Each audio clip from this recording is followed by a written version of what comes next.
Cholinergic neurons के ending के कुछ ट्रांसमीटर्स हैं, उनके बारे में हम पढ़ते हैं कि कोलिनर्जिक न्यूरॉन्स में हमारे पास जो मेन ट्रांसमीटर कोलिनर्जिक नर्व का है, वो कोलिनर्जिक ट्रांसमीटर का नाम हमारे पास था एसिटाइल कोलिन।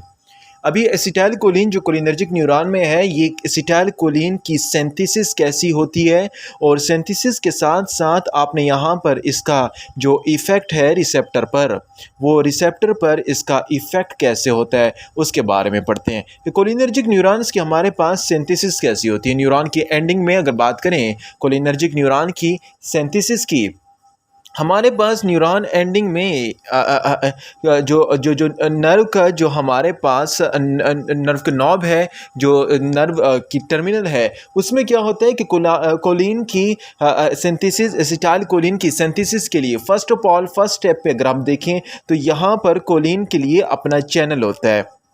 कोलिन के लिए अपना चैनल होता है। वो क्या करता है, वो आउटसाइड से क्या करेगा, जो बाहर से कोलिन है उस कोलिन को इंटर करेगा।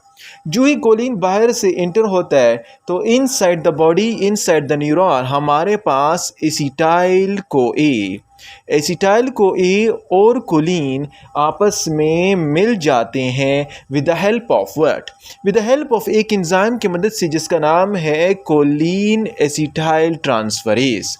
अभी देखें, कोलिन एसिटाइल ट्रांसफरेज एक ऐसा एंजाइम है, कोलिन एसिटाइल ट्रांसफरेज हमारे पास क्या है, कोलिन एसिटाइल ट्रांसफरेज हमारे पास एक ऐसा एंजाइम है जो एसिटाइल को ए और कोलिन को मिला देता है, और मिलाने के साथ हमारे पास ये क्या बना देते हैं, it will make acetyl choline. जो ही आपस में मिले और इन्होंने एक मॉलिक्यूल बनाया, उसका नाम एसिटाइल कोलिन है। वो एसिटाइल कोलिन हमारे पास क्या होता है, उस एसिटाइल कोलिन की इंजेक्शन हो जाती है इनसाइड द वैक्यूल, एक बैग में उस एसिटाइल कोलिन को ट्रांसफ़र कर दिया जाता है। तो जो ही एसिटाइल कोलिन बैग में ट्रांसफ़र हुआ, और ये बैग में ट्रांसफ़र होने के साथ ये जो बैग है, ये हमारे पास इसको होल्ड करना दो प्रोटीन का काम है। उसमें एक प्रोटीन का नाम है स्नेप्टोब्रेविन, और दूसरे का नाम है हमारे पास सिंटैक्सिन। इस सिंटैक्सिन और स्टेप्टोब्रेविन इस वेसिकल को क्या करते हैं, ये जो वेसिकल बना है, ये जिसमें हमारे पास क्या है, जिसमें हमारे पास एसिटाइल कोलिन मौजूद है, इसको होल्ड रखते हैं। तो देखें, यहाँ पर एसिटाइल और कोलिन से मिलके, एसिटाइल को ए से और कोलिन से मिलके एसिटाइल कोलिन बना, कोलिन एसिटाइल ट्रांसफरेज की मदद से। और ये बनने के बाद अभी यहाँ पर क्या हुआ, ये वेसिकल में हमारे पास एसिटाइल कोलिन स्टोर हो गया, स्नेप्टोब्रेविन और सिंटैक्सिन हमारे पास इसे होल्ड रखते हैं। अभी क्या होता है, अभी जो आउटसाइड से हमारे पास इम्पल्स आ रहा था, उस इम्पल्स से हमारे पास कैल्शियम इन्फ्लक्स होता है। जो ही आपकी बॉडी में कैल्शियम इन्फ्लक्स हुआ, कैल्शियम इन हुआ, कैल्शियम इसके ऊपर बैठ जाएगा, सेट हो जाएगा, और बैठने के साथ ही ये एसिटाइल कोलिन जो है, इट विल अटैच टू हमारे पास न्यूरॉन का जो टर्मिनल है उस पर अटैच हो जाएगा। जो ही यहाँ पर अटैच हुआ, इसके अटैचमेंट के होने के साथ ही, एसिटाइल कोलिन के अटैचमेंट होने के साथ ही यहाँ पर हमारे पास क्या रिलीज़ होगी, हमारे पास acetylcholine will get release. वो हमारे पास वेसिकल फ्यूज़ हुआ, वेसिकल फ्यूज़ होने के साथ स्नेप्टोब्रेविन और उसके मदद से ये क्या हुई, ये हमारे पास it will get release to the nerve ending, जो हमारे पास नर्व। अभी यहाँ पर मैं बात करूँ जो हमारे पास नेक्स्ट नर्व एंडिंग का जो रिसेप्टर है, उस पर क्या पाए जाते हैं, उस पर रिसेप्टर पाए जाते हैं। उस पर कौन से रिसेप्टर हैं, उस पर हमारे पास रिसेप्टर हैं, उनका नाम है कोलिनो रिसेप्टर। कोलिनो रिसेप्टर एक ऐसे रिसेप्टर हैं जो एसिटाइल कोलिन है, वो इन्हें क्या करेगा, ट्रिगर करेगा, और ट्रिगर करने के साथ आगे यहाँ पर इम्पल्स पास होगा। तो कहानी आप सुनते जाएं। कहानी ऐसी है कि कोलिन इंटर हुआ, एसिटाइल को एक साथ मिला, किसके ज़रिए से, एसिटाइल कोलिन एसिटाइल ट्रांसफरेज के ज़रिए से उसने एसिटाइल कोलिन बनाया। एसिटाइल कोलिन बनाने के बाद हमारे पास वो वेसिकल में पैक हो गया। पैक होने के बाद स्नेप्टोब्रेविन और सिंटैक्सिन जो है इसने होल्ड किया। कैल्शियम इन्फ्लक्स हुई, कैल्शियम इन्फ्लक्स होने के साथ कैल्शियम का ये बैठने के बाद ये इट विल गेट फ्यूज़ होने के साथ ये एसिटाइल कोलिन निकला, और निकलने के साथ ये it will receptor to the choline, receptor पर अटैच होने के साथ it will get activated the choline. अभी देखें, यहाँ पर ये एसिटाइल कोलिन की हमारे पास क्या हो गई है, हमारे पास इस एसिटाइल कोलिन की सिंथेसिस हो गई है, राइट। अभी एसिटाइलकोलिन की हमारे पास सिंथेसिस तो हो गई है, लेकिन एसिटाइलकोलिन की सिंथेसिस को अभी कौन कौन से फैक्टर हैं जो इसकी सिंथेसिस को क्या करता है, इनहिबिट करता है। तो डिफरेंट ये प्रोसेस है, डिफरेंट अभी यहाँ पर डिफरेंट फैक्टर होंगे, डिफरेंट ड्रग्स होंगे, वो इनहिबिट करेंगे। नंबर 1, जो कोलिन यहाँ पर इन हो रहा था, यहाँ पर ये वाला कोलिन, ये इस पाथवे में जब कोलिन जहाँ पर हमारे पास इन हो रहा था, एक ड्रग है उसका नाम है हीमीकोलिनियम। हीमीकोलिनियम एक ऐसा ड्रग है जो ये कोलिन एंटर हो रहा था, इसे क्या कर देगा, इनहिबिट कर देगा।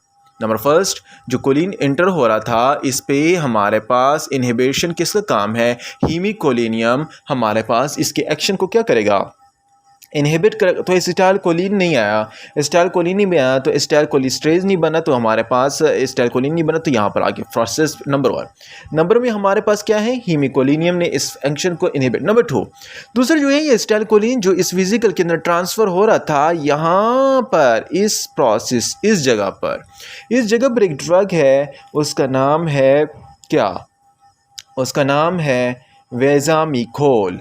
वेज़ामिकोल एक ड्रग है जो यहाँ पर अटैच है। ये वेज़ामिकोल जो यहाँ पर अटैच है, इस अटैचमेंट के साथ this will inhibit the acetylcholine के वेसिकल में जाए। तो वेज़ामिकोल जो हमारे पास ड्रग है, ये एसिटाइलकोलिन को इसके अंदर जाने से इनहिबिट करेगा। तो this drug is will inhibit the acetylcholine in pack into vesicle. तो यहाँ पर एसिटाइलकोलिन पैक नहीं हुआ तो आगे ट्रांसमिशन रुक गई।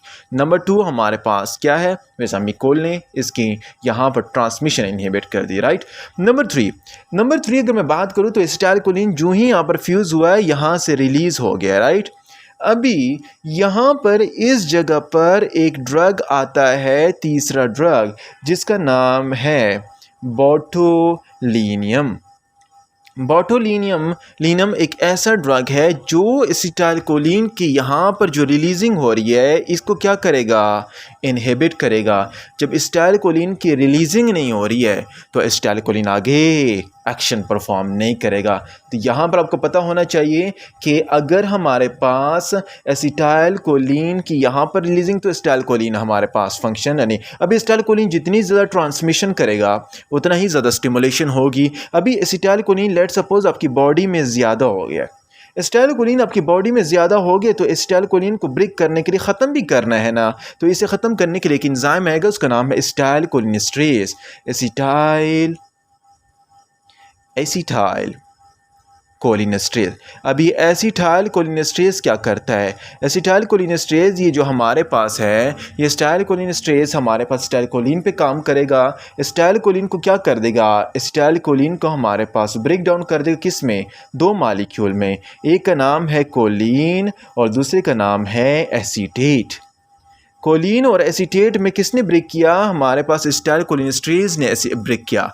और जो ही कोलिन और एसीटेट में एसिटाइलकोलिनेस्टेरेज इसे ब्रेक कर देगा तो इसका एक्शन क्या हो जाएगा। Number 4 is एसिटाइलकोलिनेस्टेरेज।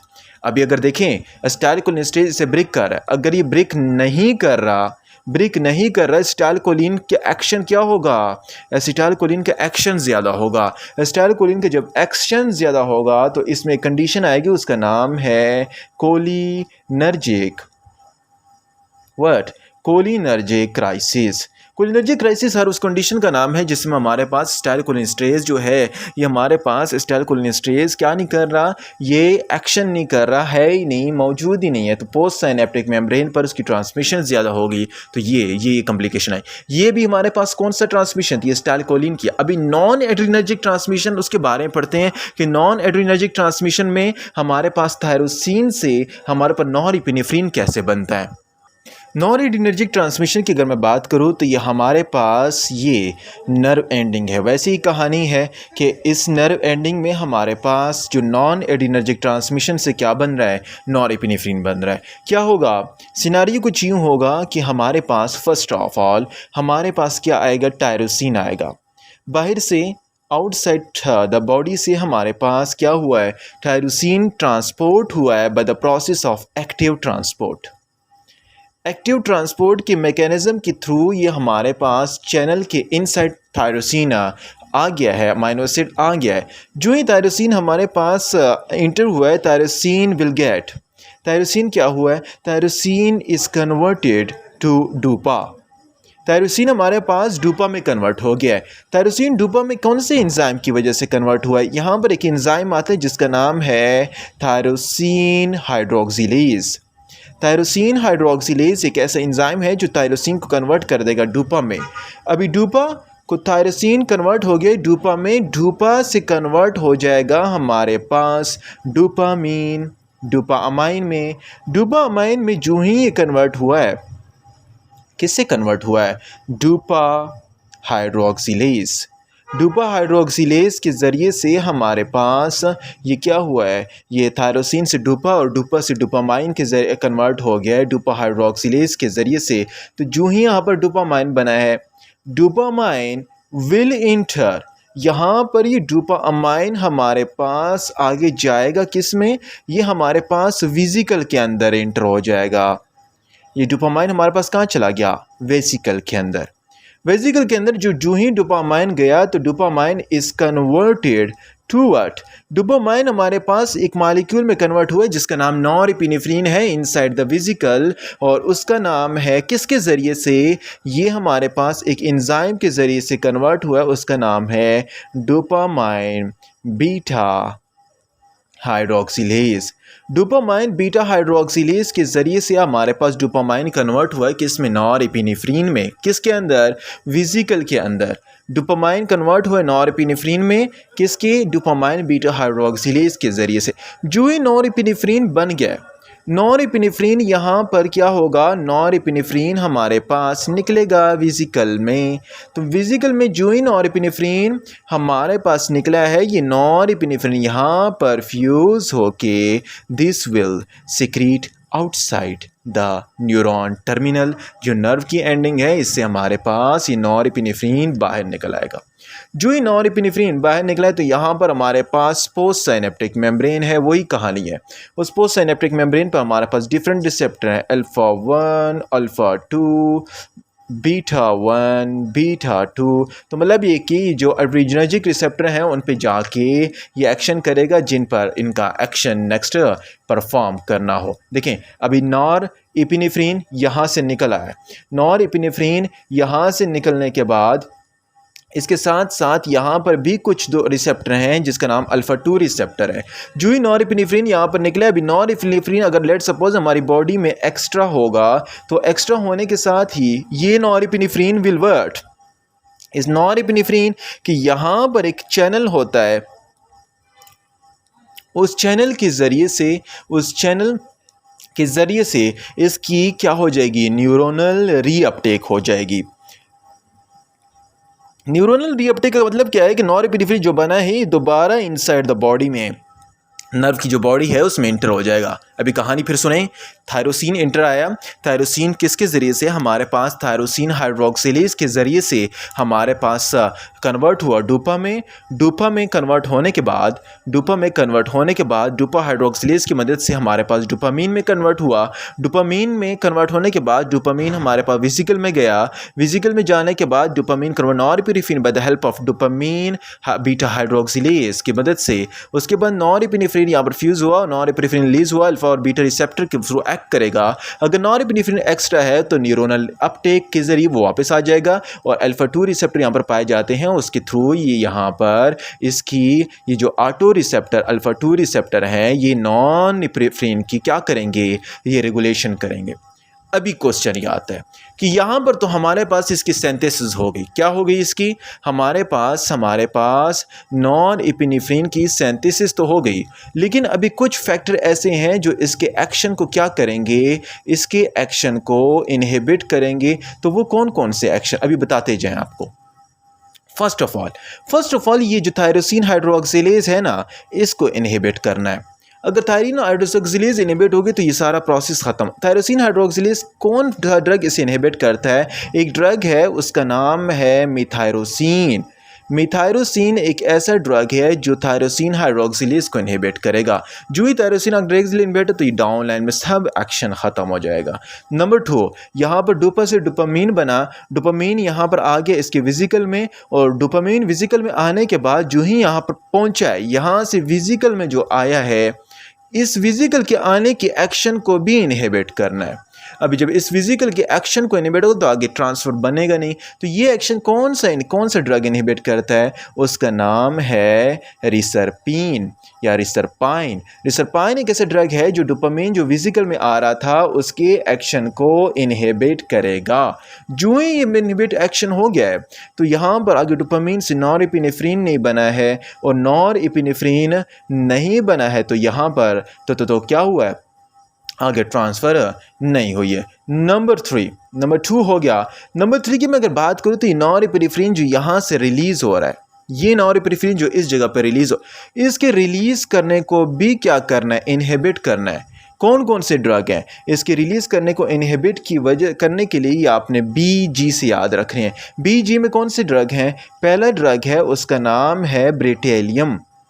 First drug is called bretylium drug, bretylium. और दूसरा जो ड्रग है उसका नाम है गवानिथिडीन या गवानिथिडाइन। ये गवानिथिडाइन सेकंड ड्रग है, फर्स्ट ब्रेटेलियम ड्रग है। ब्रेटेलियम और गवानिथिडाइन ये क्या करेगा? नॉरएपिनेफ्रिन के रिलीज़ करने को इनहिबिट करेगा। अभी नॉरएपिनेफ्रिन का रिलीज़ करना इनहिबिट हो रहा है यहाँ से ब्रेटेलियम और गवानिथिडाइन के एक्शन के थ्रू। अभी यहाँ पर रिलीज़ नहीं हो रहा है तो नॉरएपिनेफ्रिन फर्दर ये एक्शन परफॉर्म नहीं कर रहा है। तो याद रहे कि यहाँ पर ये चलो अभी यहाँ से रिलीज़ हो गया है, राइट। तो यहाँ पर चैनल के अंदर न्यूरल रीअपटेक हो रही है। अभी अगर रीअपटेक मैं ख़त्म कर दूँ रीअपटेक तो यहाँ पर नॉरएपिनेफ्रिन ज़्यादा होंगे, उसके फर्दर फिर एक्शन डिप्रेस हो। तो इस रीअपटेक को डिप्रेस करने के लिए हमारे पास कोकेन हो गए और ट्राईसाइक्लिक एंटी डिप्रेसेंट जो हो गए वो इस एक्शन को क्या करते हैं? इनहिबिट करते हैं। तो कहानी सुनते जाएं। कहानी कुछ यूँ है कि हमारे पास क्या सीन चल रहा है कि टायरोसिन और डोपा को जो टायरोसिन से टायरोसिन से इनहिबिट कर रहा है और डोपा डोपामिन में कन्वर्ट होने के बाद डोपामिन जो यहाँ पर आगे इंटर हो रहा है वेसिकल में इसकी इनहिबिट कर रहा है रिसरपिन। यहाँ पर अगर आगे मैं बात करूँ नॉरएपिनेफ्रिन की रिलीजिंग की बात यहाँ पर हो रही है तो वो ब्रेटेलियम और गवानिथिडीन इसे इनहिबिट कर रहा है। और रीअपटेक की मैं बात करूँ तो कोकेन और ट्राईसाइक्लिक एंटी डिप्रेसेंट मॉलिक्यूल जो हैं वो हमारे पास it is going to depress this channel, जिसकी वजह से रीअपटेक हमारे पास क्या हो रही है? इनहिबिट हो रही है। अभी यहाँ पर मैं बात करूँ तो यहाँ पर नॉरएपिनेफ्रिन जो रिलीज़ हुआ था, देखें यहाँ तो काफ़ी कहानी सिनारियो पता चल गया। ये नॉरएपिनेफ्रिन जो यहाँ पर बना है ये नॉरएपिनेफ्रिन डोपामिन में दोबारा कन्वर्ट होगा। क्यों? किसकी वजह से? इच इज़ इनहिबिटेड इज इसकास इनएक्टिवेशन। ये इनएक्टिवेशन किसकी वजह से होगी? डोपामिन में कन्वर्ट होगा एक एंजाइम मानो अमाइन ऑक्सीडेज एंजाइम की वजह से दोबारा इसकी कन्वर्जन होगी। जब इसकी दोबारा कन्वर्जन होगी तो ये एक्शन इसका क्या हो गया? इनहिबिट हो। नंबर 2 देखें यहाँ पर मैंने कितना बता दिया। नंबर 1 टायरोसिन, 2 रिसरपिन, तीसरा जो है हमारे पास ये BG, चौथा हमारे को कोकेन ट्राइथेनॉल, पांचों जो है मोनोमाइनऑक्साइड। अगर नॉरएपिनेफ्रिन यहाँ पर क्या हो रहा है? अगर यहाँ पर हमारे पास हमारी बॉडी में ज़्यादा हो रहा है, अगर आपकी बॉडी में नॉरएपिनेफ्रिन यहाँ पर ज़्यादा है तो उसके ज़्यादा होने की वजह से हमारे पास ये आगे जो स्टिमुलेशन है वो इफ़ेक्ट होंगी। तो उसके लिए कैटिकोल ऑर्थोमेथाइल ट्रांसफरेज जो है वो इसके ज़्यादा होने से ये क्या करेगा? ये इसे कहाँ ले जाएगा? लीवर में ले जाएगा और लीवर में इसकी फिर आगे मेटाबॉलिज्म कर लेगा। तो ये सिनारियो हमारे पास नॉन एड्रेनर्जिक ट्रांसमिशन से रिलेटेड है कि नॉन एड्रेनर्जिक ट्रांसमिशन कैसे एक्शन करता है और कैसे हमारे पास इसकी डिफ्यूजन होती है, मेटाबॉलिज्म होती है और कैसे रीअपटेकिंग इनहिबिशन होती है। This was all about non adrenergic. पहले हम कोलिनर्जिक के बारे में कंप्लीट से पढ़ चुके हैं। नेक्स्ट जो है हमारे पास हमें आगे नेक्स्ट देखते हैं कि इन ड्रग्स का एक्शन क्या है और इस ड्रग्स का आगे रिसेप्टर पर कैसे एक्टिवेट करते हैं।